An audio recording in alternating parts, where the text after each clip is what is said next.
interpellée par 2 militantes de la CGT, sur la scène de la cérémonie des Molières 2023, ce lundi 24 avril, la ministre de la Culture Rima Abdul Malak a pris la parole pour se défendre.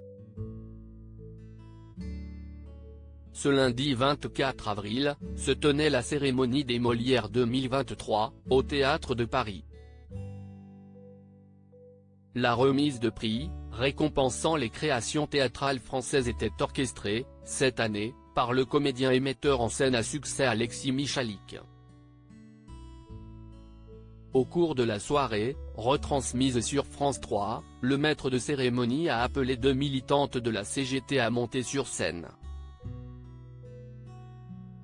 Toufan Manoucheri et Lucie Astier ont ainsi critiqué la politique d'Emmanuel Macron, pointant du doigt l'impact de la réforme des retraites sur les intermittents du spectacle, et interpellé Rima Abdul Malak, présente dans la salle. Les acteurs ne sont pas des chiens, disait déjà Gérard Philippe, pour dénoncer la précarité dans nos carrières et la faiblesse des droits sociaux, ont-elles commencé. Vive les casserolades. Madame la ministre de la Culture, quand allez-vous décider de sortir de votre silence? Pendant que vos collègues du gouvernement se répandent de mensonges, vous ne dites rien. Depuis le 13 janvier vous ne répondez pas aux questions posées par les syndicats sur les conséquences de cette réforme.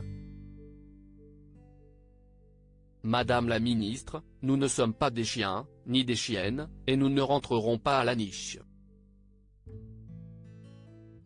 Que la lutte continue et vive les casserolades, ont-elles conclu leur discours, supportés par les vifs applaudissements des spectateurs. Mais, fait rarissime, la membre du gouvernement s'est alors levée pour leur répondre. La ministre de la Culture Rima Abdul Malak répond. En effet, Rima Abdul Malak s'est emparée d'un micro et a riposté « Pardon, je sais que vous n'avez pas le temps, mais ça va », a-t-elle lancé avant de poursuivre. Cette phrase de Gérard Philippe qui a été dite, elle date de 1957, il n'y avait même pas de ministre de la Culture à l'époque. Aujourd'hui, il y a un ministère de la Culture qui défend haut et fort l'exception culturelle française dans le monde. Vous avez une ministre qui a obtenu le budget le plus haut. J'ai débloqué des aides exceptionnelles, vous le savez, pour venir en aide aux structures les plus fragiles. J'ai levé la voix pour défendre la liberté de création, a-t-elle avancé, avant de revenir sur le dialogue supposé rompu expliquant que plusieurs réunions avaient été annulées sur décision des syndicats. Il est encore temps de changer Davis.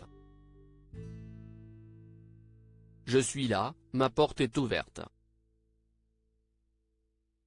Et bonne soirée à tous, a-t-elle proposé en se rasseyant.